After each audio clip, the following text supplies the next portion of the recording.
अस्सलाम वालेकुम जी। आज हम नेक्स्ट पढ़ेंगे साइंटिफिक नोटेशन और आगे प्रीफिक्सेस भी हैं और एरर्स भी हैं।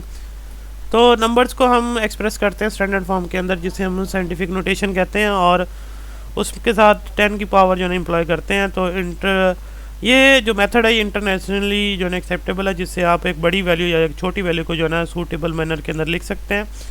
तो यहाँ एक एग्जांपल दी गई है, देखें 134.7। इसको अगर आप लिखना चाहें इस तरह से, इसका पॉइंट आप मूव करवाएं, 2 डिजिट और क्रॉस करवा दें, 1.347 हो जाएगा 10⁻²। जितने डिजिट आप राइट से लेफ्ट मूव करवाएंगे पॉइंट को, उतनी पावर आप साथ 10 की मल्टीप्लाई करेंगे। और अगर इस तरह से होगा कि पॉइंट लेफ्ट से राइट की तरफ पॉइंट लेफ्ट से राइट की तरफ अगर आप उसको मूव करवाएंगे तो फिर डेफिनेटली आप जो पावर देंगे 10 की वो माइनस में देंगे। असल में ये डिवाइडर है, तो पॉइंट यहाँ से मूव करवाना शुरू करें और 2 के बाद ले आएँ 1, 2 और 3, 2.3 इंटू 10⁻³ हो जाएगा। इस तरह प्रीफिक्सेस का भी इस्तेमाल करते हैं साथ में। तो ये जो इस तरह आप स्टैंडर्ड फॉर्म में लिखते हैं 10 की पावर के साथ, इसे हम साइंटिफिक नोटेशन बोलते हैं। और ये प्रीफिक्सेस दी गई हैं जिसमें देखें डिफरेंट 10⁻² को नाम दिए गए हैं, जैसे 10⁻18 एटो, 10⁻15 फेमटो, -12 पिको, -9 नैनो, -6 माइक्रो, 10⁻³ मिली, -2 सेंटी, -1 डेसी, 1 डेका और 10 किलो, 6 मेगा, 9 गीगा, 12 टेरा और 15 पीटा, 18 हेक्सा। ये डिफरेंट 10⁻² की जो नाम है उनको प्रीफिक्स कहा गया, क्योंकि ऐसे यूनिट से पहले की वैल्यू को आप फिक्स कर देते हैं एक नंबर सिंबल के साथ, ये सिंबल्स हैं उनके। तो यहाँ साइन कन्वेंशन, ये कन्वेंशन फॉर इंडिकेटिंग यूनिट्स बताए गए कि यूनिट्स जो है ना वो प्रीफिक्सेस के साथ भी लिखे जा सकते हैं। तो इसमें ये ख्याल किया जाता है कि जो जैसे कुछ मतलब कोई यूनिट है उसको फुली नहीं लिखा जाता, उसका सिंबल होता है एक। जैसे यहाँ एग्जांपल दी गई कि न्यूटन। अब न्यूटन पूरा नहीं लिखेंगे जब आप उसको यूनिट के तौर पे यूज़ कर रहे होंगे। ये साइंटिस्ट का नेम है, तो इसलिए इसको पहला जो लेटर है इसका उसको कैपिटल बना के उसको लिख देते हैं। तो कैपिटल एन जो है ना वो न्यूटन के लिए आ जाता है। इस तरह प्रीफिक्स भी हम यूज़ करते हैं। जैसे अब आपके पास 10⁻³ आ जाता है, 10⁻³ मीटर, 1 इंटू 10⁻³ मीटर। इसको आप देखें 10⁻³ की जगह आप मिली लिख सकते हैं, क्योंकि यहाँ देखें उसकी वैल्यू मिली है, तो 1 मिलीमीटर आप सिंपली लिख सकते हैं, बजाय उसको आप 1 इंटू 10⁻³ लिख दें। लेकिन इसमें आपने ना तो मल्टीप्लाई लिखना है, ना 10 लिखना है, ना उसकी पावर लिखनी है, बल्कि इस पूरे की जगह आपने क्या लिखना है ना, मिलीमीटर। तो 1 मिलीमीटर आपने विदाउट गैप लिख देना है। उसके बाद फिर आगे बताता है कि कम्बिनेशन भी होता है 2 यूनिट्स का, तो उसको भी आप ऐसे सिंपली विदाउट स्पेस लिखते हैं। जैसे ये देखें न्यूटन मीटर, बिल्कुल एक स्पेस देनी है, ज़्यादा नहीं देनी। उसके बाद फिर प्रीफिक्सेस जो होती हैं उनको आप मतलब जैसे यहाँ पर आप देखें एग्जांपल दी गई है माइक्रो फैरड, तो इस तरह अलाउ नहीं है। आप माइक्रो देखें 10⁻6 होता है, अगली माइक्रो भी 10⁻6 होगी, तो उसको आप अगर कंबाइन कर लेंगे तो -12 हो जाएगा। उसकी जगह आप पीक को लिखें, 2 प्रीफिक्सेस एक साथ आप मतलब ये रूल्स नहीं है, इसको अलाउ नहीं है इस तरह लिखना। और दूसरा ये कि नंबर्स को आप साइंटिफिक नोटेशन में एक्सप्रेस कर सकते हैं। और जब आप किसी भी यूनिट को मतलब उसको स्केयर करते हैं, उसकी पावर रेज करते हैं, डेफिनेटली आप जो बड़े यूनिट से छोटे यूनिट में आते हैं वैल्यू बढ़ती है, छोटे से बड़े में जाते हैं वैल्यू कम होती है। तो ये चीज़ें जो है ना यूनिट्स को लिखने के तरीके और साइंटिफिक नोटेशन को बीच में इन्वॉल्व करने के मेथड लिखे गए हैं। आगे है नेक्स्ट एरर एंड अनसर्टेनिटीज़। देखें एरर जो है, देखें जितने भी फिजिकल मेजरमेंट्स हैं उनके अंदर कुछ ना कुछ अनसर्टेनिटी या इम्प्रिसाइज किसी हद तक होता है, यानी कि गैर यकीनी होती है उस मेजरमेंट के अंदर। तो इसको एलिमिनेट करना, बिल्कुल ही ख़त्म करना, ये बहुत ही जो है ना वो डिफ़िकल्ट बात है। अनसर्टेनिटी को आप मिनिमाइज कर सकते हैं, लेकिन उसको बिल्कुल एलिमिनेट नहीं कर सकते। तो एरर जो होते हैं मेजरमेंट्स के अंदर वो इन 3 वजूहात की वजह से आते हैं। देखें पहली बात है निगलिजेंस और इनएक्सपीरियंस ऑफ ए पर्सन, यानी जो आदमी काम कर रहा है लैब के अंदर उसको एक्सपीरियंस ही नहीं है और उसको पता ही नहीं है कि रीडिंग कैसे नोट करनी है, ऑपरेटर्स को यूज़ कैसे करना है। तो वो जो गलती करेगा उसकी वजह से एरर आएगा रीडिंग के अंदर। उसके बाद दूसरी चीज़ है फॉल्टी ऑपरेटर्स, यानी जो आप ऑपरेटर्स यूज़ कर रहे हो उसके अंदर कोई सिस्टमेटिक एरर है या वैसे ही वो ख़राब है, उसका स्केल सही नहीं है। तीसरी चीज़ है इनअप्रोप्रिएट मेथड और टेक्निक, आपका मेथड और टेक्निक ही ठीक नहीं है। तो ये चीज़ जो है ना, ये तीनों चीज़ें जो है ना वो अनसर्टेनिटी लेके आती हैं आपकी मतलब वैल्यूज़ के अंदर या मेजरमेंट के अंदर।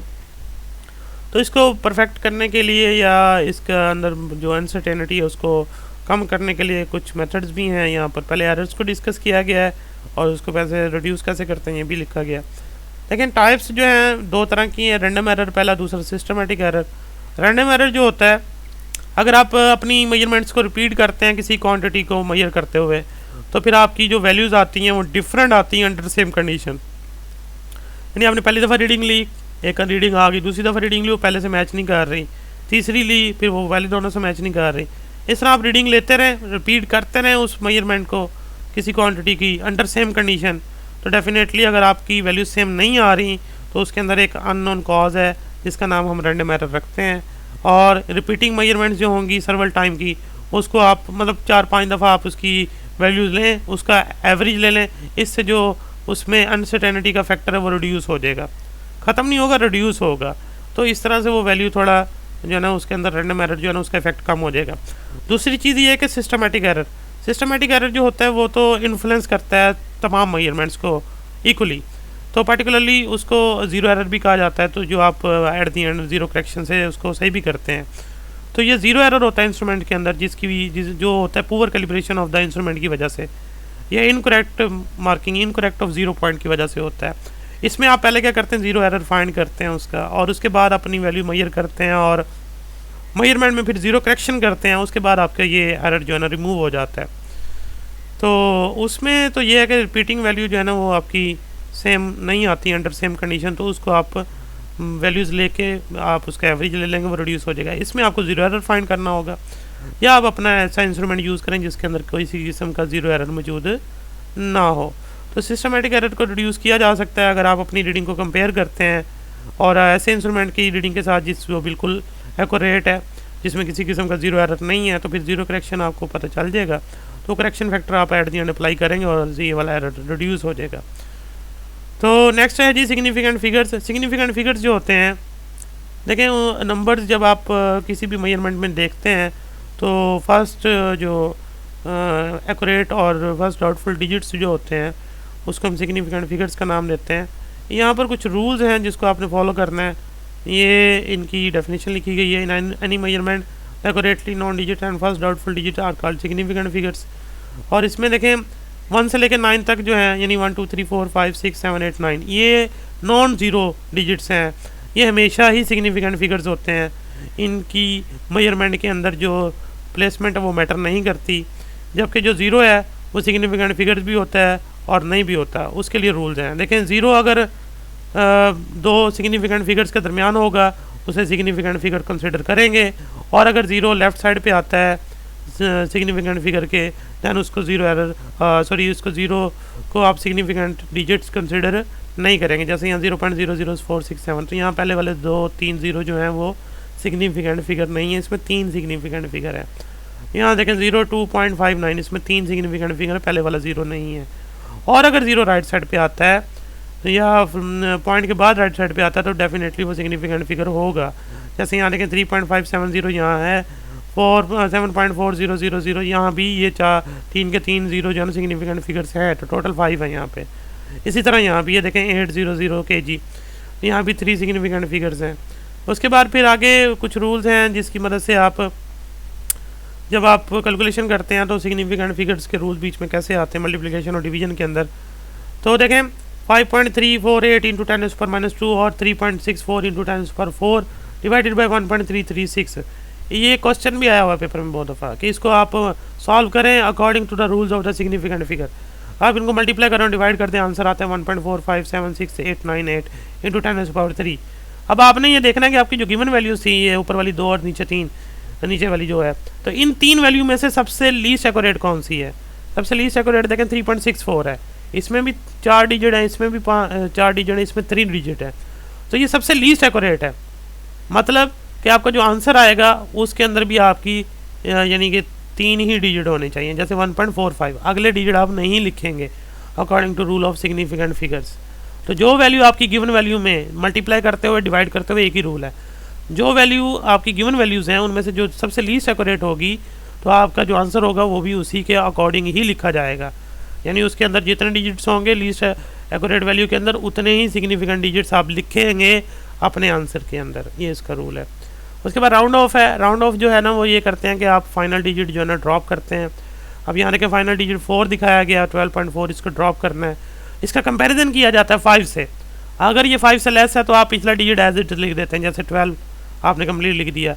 अगर ये 12.6 होता जैसे, तो 5 से ग्रेटर होता, फिर आप इसको 13 लिखते, मतलब इसको राउंड ऑफ करके 13। पहले 12.4 को राउंड ऑफ करके 12 लिखा है, फिर जो डिजिट ड्रॉप करना है वो 5 से ग्रेटर है, तो फिर आप उसको 13 अगला डिजिट बनाएंगे, एक ऐड कर देंगे उसके। और अगर बिल्कुल ही 5 आ जाए, अगर 5 आ जाएगा, फिर आपने ये डिसाइड करना है कि पिछला डिजिट जो है वो ऑड है या इवन है। जैसे यहाँ देखें 50 आपने ड्रॉप करना है, तो 50 ड्रॉप करना, 5 एक तरह से यानी 0 अगर आप ना भी कंसिडर करें या कर लें, अगर 50 तो मिड आता है।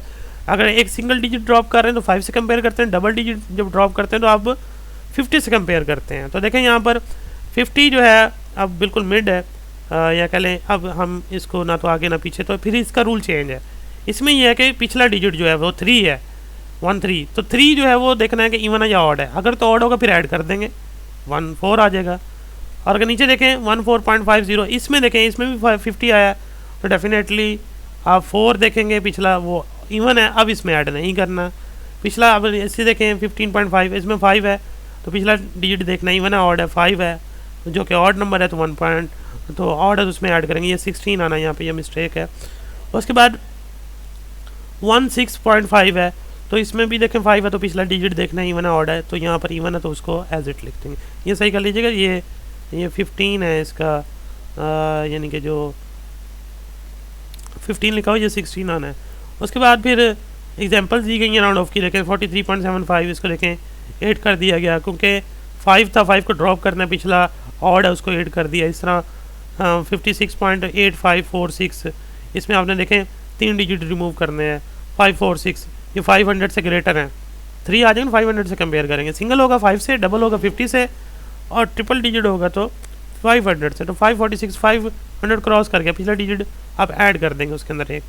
उसके बाद 73.650, अब ये देखें ये बिल्कुल मिड में आ रहा है, पिछला डिजिट आप एज इट रहने देंगे, 6 आ जाएगा। 64.350, ये भी बिल्कुल मिड है, पिछला ऑड है, इसको इवन कर देंगे, एक ऐड कर देंगे। उसके बाद एडिशन और सब्ट्रैक्शन के अंदर कुछ रूल्स हैं।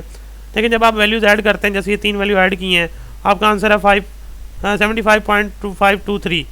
अब देखें आपकी जो गिवन वैल्यूज़ है उसमें से पॉइंट के बाद डिजिट्स कब सबसे कम किसके पास है, इस 72.1 के पास है ना, इसके 2 है, इसके 3 है, तो आपका आंसर बी, पॉइंट के बाद के डिजिट जो है वो 1 ही होना चाहिए।